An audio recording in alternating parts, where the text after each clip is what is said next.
Ayan no, situationer dito sa Morong Rizal, sa tulay ng Morong Rizal. So mapapansin nyo, sobrang taas, sa sobrang taas ng tubig, wala ka na makakitang space sa ilalim ng tulay. Mapapansin nyo, bumubulwak na yung tubig galing sa ilalim. Bumubulwak na, sarado na, wala ka ng space na makikita. Yan oh. Yan. So, pagdating doon sa dulo, halos umapaw na dito oh. Yan, konti na lang. Ito yung kamay ko. Konti na lang, maabot ko na yung tubig. So, napapansin mo, ayan oh, sobrang, ang dami ring stranded dito sa tulay.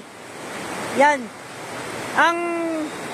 Ang lugar na to, ang lugar nito guys, ay sobrang taas dito. Pag walang ulan, ang lalim nito. Pero ngayon, mapapansin mo, ayan, isang dangkal na lang para umapaw dito sa riprap. Dulo talagang abot na oh. Oh. Tumulay na siya rito.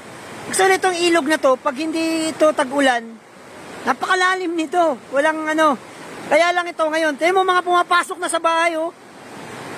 Yung tubig na yan, pumapasok na doon sa bahay. Kaya yung mga lugar na kalsada na nandun sa kabila, ay marami na rin yung tubig. Taas, kung gaano kataas ang tubig dito sa tulay ng Morong, siya din yung tubig doon kasi naipapasa lang niya ron.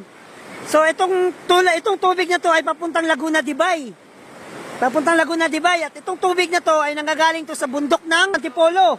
Antipolo, no?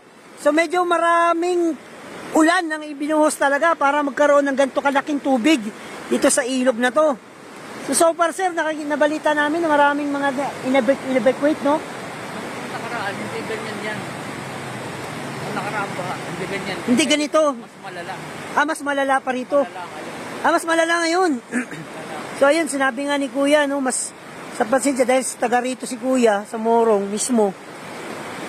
Ito ang pinakamalala sa palagay niya.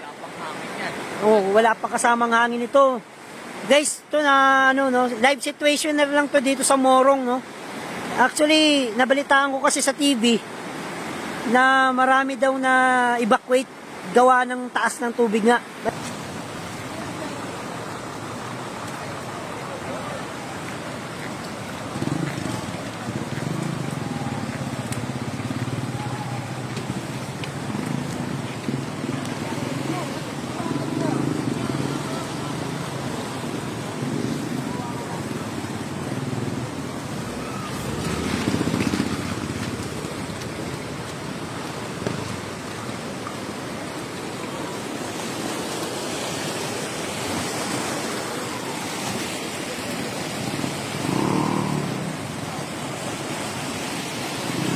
Halos lumagpas na yung ano, eh.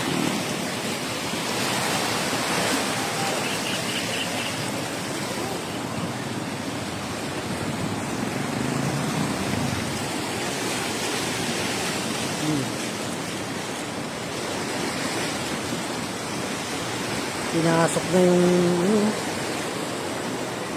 bahay.